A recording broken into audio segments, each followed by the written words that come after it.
বর্তমানে অবস্থিত Cox's Bazar rail station. এটা আমাদের একটা পর্যটকদের জন্য অনেক সুন্দর একটা রাহাবারি হয়েছে।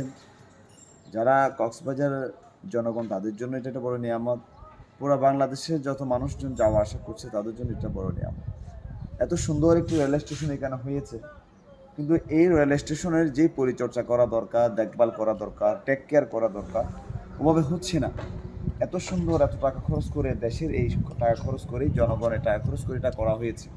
যদি এটা এরকম দেখভাল না হয়, এটা ট্যাগ কেয়ার ঠিকমতো করা না হয়, দেখা যাবে যেটা এত সুন্দর যেটা 20 বছর টিকে থাকবে, 30 বছর টিকে থাকবে, এটা 5 বছরে নষ্ট হয়ে যাবে। এই জন্য আমাদের উচিত যারা সচেতন মহল আছে এ ব্যাপারে প্রত্যেকের সচেতন থাকা, আর এখানে যারা দায়িত্ববান আছে তাদের এ ব্যাপারে খুব সতর্ক থাকা।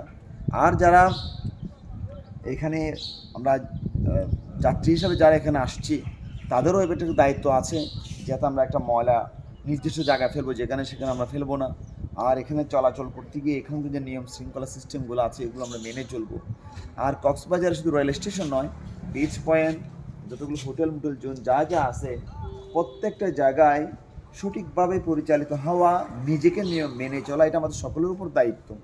এই জন্য আসুন আমরা সকলে মিলে কক্সবাজারের প্রত্যেকটা পর্যটক বান্ধব বিষয়টা যেন আমরা সুন্দরভাবে উপস্থাপন করতে পারি, দেখভাল করতে পারি। আমরা সকলে মিলে এটাকে আমরা গুছিয়ে একটা সুন্দর কক্সবাজার জেলা হিসাবে আমরা সবাই দায়িত্ববান হিসাবে প্রত্যেক গুরুত্ব দিয়ে এটাকে আমরা অগ্রসর হই।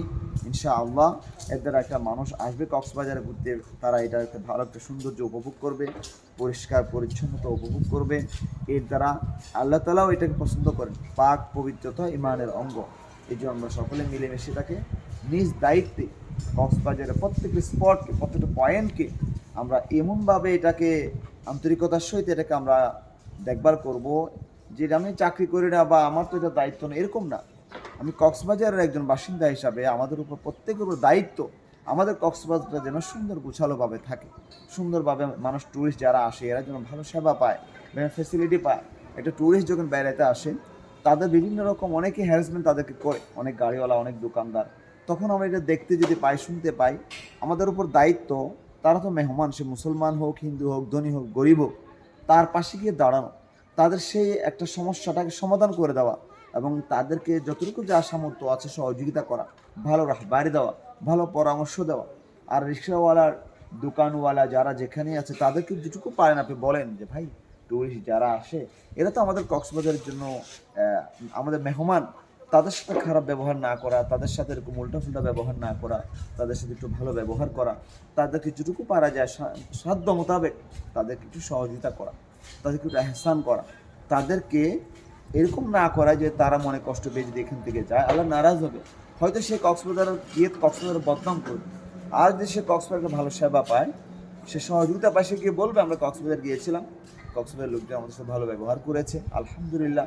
তারা দোয়াও করবে, মানুষের কাছে প্রশংসাও করবে। আর এই জন্য কক্সবাজার একটা বদনাম হওয়া মানে আমাদের কক্সবাজার যারা আছে আমাদের সকলের বদনাম।